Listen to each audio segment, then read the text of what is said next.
Oh, and I had my GPS too, but my GPS charger was in my car, and the GPS battery was kind of low.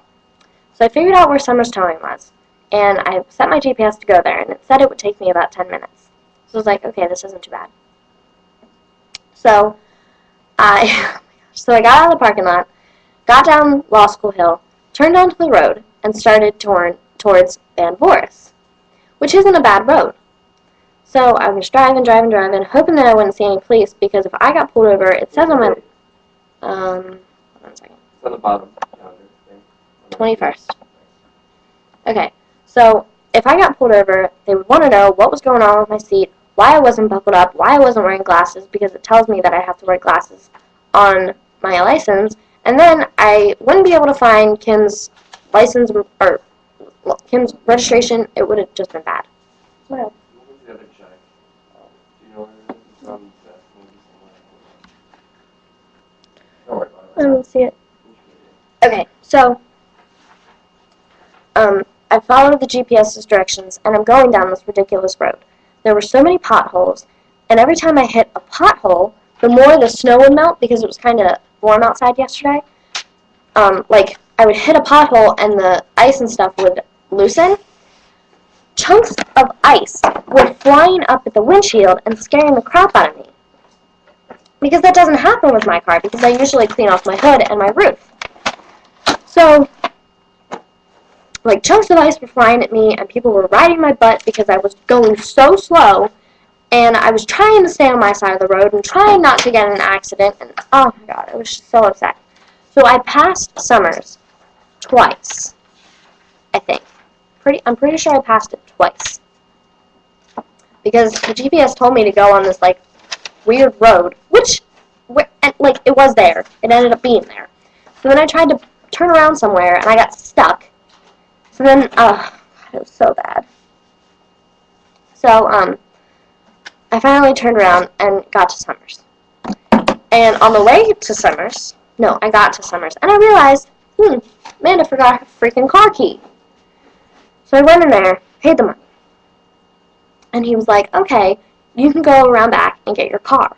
And I was like, okay, well, I'm the only one that's here, so I'm going to need to leave it here and then bring somebody with me later today to come pick it up. He's like, that's fine. And he was like, okay, go around back and get it. I was like, well, I forgot my car key. And I felt like saying, because I'm such a dumbass. And that's how my weekend is going. So he was like, okay, well, you need to move your car because we close at 11, or we close at noon. So if you don't get it by then, you're not going to be able to get it until Monday. I was like, okay, thanks, Mr. Good News Man. So I got into Kim's car, and driving without, like, a backrest and without a seatbelt really hurt my back. So I was really upset, and my GPS kept threatening to die on me. But I realized that it's a straight shot to Summers, so it wasn't that bad. Like, once I figured it out, it wasn't too bad. So I got back to Towers. By this time, it was like 11:30. And Greg texted me, and he said, I think he just, like, talked to me about my interview, or his interview or whatever, and I was like, huh? I called you to tell you to call. Or are you way past that? Yeah, I'm way past that. Alright. So I was like, what time are you going to be back? Because if he was going to be back sooner than, like, normal, which was 12:20, I was going to be like, okay, we can both go down to Summers and get Kim's car and my car and everything, and the world will be well again. No, he wasn't going to get back until 12:20. But by that time, Summers was going to be closed. So I get back to Summers, and there's a different guy at the desk. So I was like, and I have my receipt for my car. And he's like, okay, how can I help you? I was like, I paid for my car. Can I have my car? He's like, what? Like, he didn't understand. I was like, I came in here, and I paid for my car, but I realized that I forgot my car keys. So I went back to get my car keys, and back again, can I have my car? He's like, okay, can I have your receipt? I was like, yeah. So he took it and put it on his little desk thing. But, yeah, he put it on his little desk thing. And he was like, okay, it's around back. I'll open the gate for you. I was like, okay, can I have my receipt? He's like, do you need it? I was like, yes. He's like, okay, here it is. And, like, he got snotty with me. So I was like, okay, just because, whatever. He just made me feel like an idiot. So I ran around back to get my car. So the gate was opening, walked in, got my car, got in, started my car. Then I realized that there's a big freaking tow truck parked almost in front of my car. So the way it was set up was my car was here, the tow truck was here, and then there were a bunch of like effed up cars here.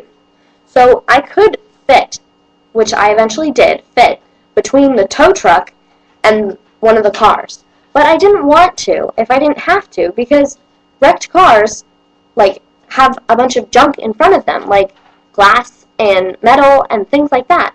So I didn't want to run over that stuff because I didn't want to flatten my tires, because then I would have just killed myself.